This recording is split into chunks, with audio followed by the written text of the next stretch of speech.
The penalty for these offenses, honorable members, while they should not be, they should actually be deterrent. They should be deterrent. They should stop you. They're not corrective. So when you're looking for a deterrent penalty, you're looking for something that stops you from doing something and not corrective.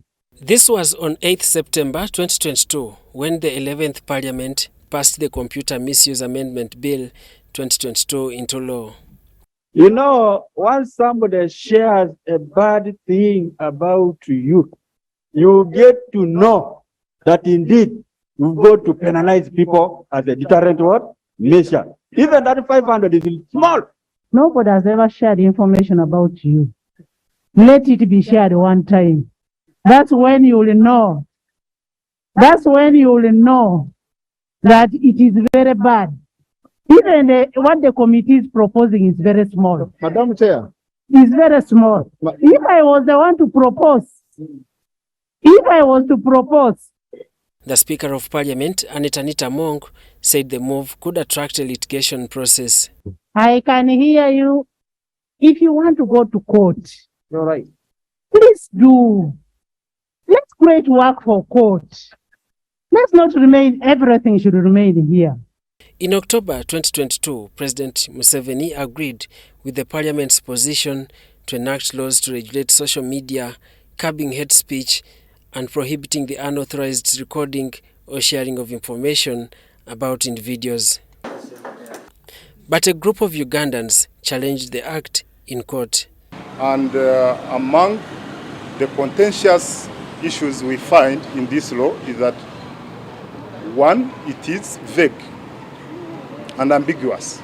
The Constitutional Court pronounced itself, declaring the Computer Misuse Amendment Act 2022 null and void, citing inconsistencies during its enactment and contravening the Constitution of Uganda. 5 judges, including Irene Mulyagonja and John Mike Musisi, agreed that the House passed the Computer Misuse Amendment Bill 2022 without the required quorum. It was a good act, because when those boys begin to abuse you on social media, they begin to demean you, your family, your children, and others. It was maybe a good law, growth in when it was immature. It was still immature. They needed time to go through it, to appreciate it, to make it conform with the Constitution. Among the concerns occasionally voiced out include limited consultations with stakeholders during the processing of various bills in Parliament. In Liberia, for every sitting of Parliament, you come with a document prepared by researchers showing implications of the decision that you're about to make.